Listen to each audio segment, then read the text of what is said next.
Thanks for getting here with me today, YouTube. I don't know that most people really know how I spend my days. I really don't.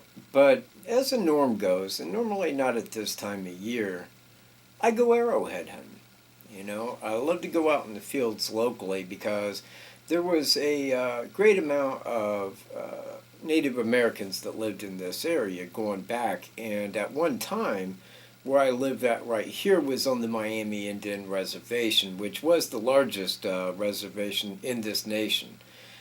Now, I'm not really here to talk about points or arrowheads or anything like that, artifact-wise, so to speak. But what I believe that I found was the greatest gemstone, the rarest gemstone on this planet. And I want you to look at this for verification. Check it out. Now, this is the rock. This is the gemstone. Believe it or not. And you might be wondering why this is a gemstone. Well, I'm going to tell you why. I picked this up, and the first thing that I noticed was how light it is. I thought this would be a heavy rock, man, weighing about, 15, 18, 20 some pounds. It ain't. It's pretty light, but it's not porous. And I want you to see how this is right here, because all of this right here is where animals had gnawed on it. If you can see that. All the areas where it's black is where animals had gnawed on the side of it. And when I picked it up and I seen that, but the outside is gray, and it was that light, I thought, well, what in the hell is it? I mean, what is this rock? So I took it back to my house. And I sat here and I showed a couple people, and I'm like, what on earth do you think it is? Well, a friend of mine said, well, it looks like a bone. And it kind of does, and I hope you can see this, where it's like scaly right there. And it does look like it's bone. But I told him, I says, well, it can't really be a bone, because for a bone to be that big, it would be petrified or fossilized. It would be like a rock.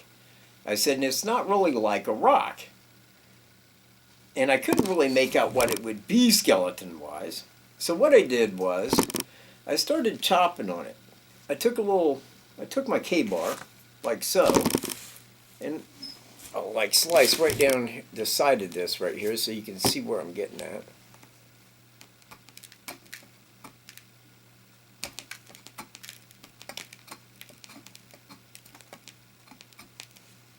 And I cut just like right down into it. I hope you can see how that's got a sheen to it. Right there. What I believe this to be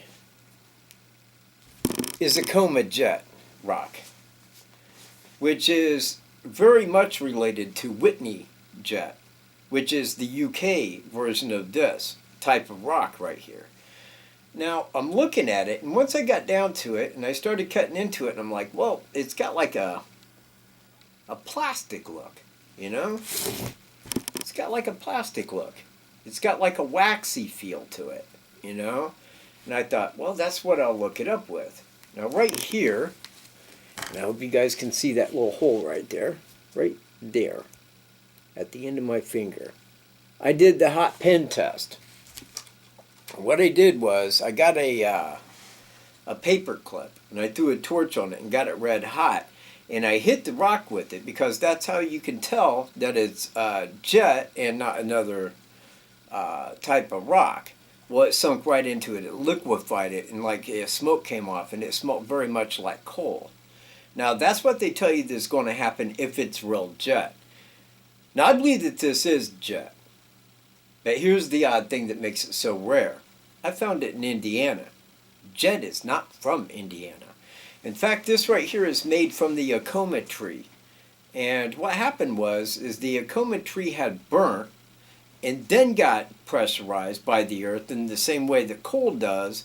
And this right here is what's formed rather than coal. You get this jet stone.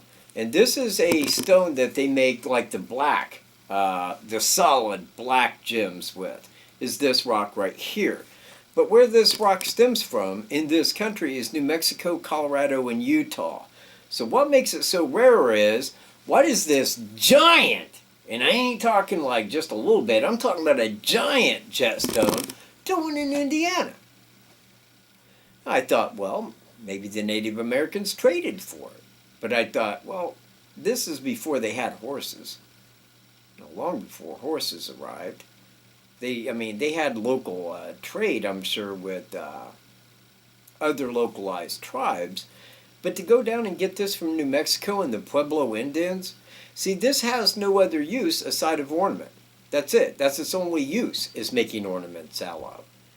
Now, I called a lapidary today, somebody who studies stones, and I told them what I found, and they're like, oh, you probably found a piece of coal. And I'm like, oh, no, ma'am. No, it is not coal. Believe you me, it is not coal. It is what I say it to be. She said, and she told me, she goes, well, you can bring it in. We can look at it, or, hey, if you think that is what it is, take it to the museum. They'd be very happy to see that. So I want people to know, I found this, and if anybody could look at this and identify it to be anything different than jetstone or a comet jet, I know it ain't Whitby jet, but it is in the same relation of stone to that, let me know. Because right now, I believe I'm sitting on a very giant gemstone. Peace.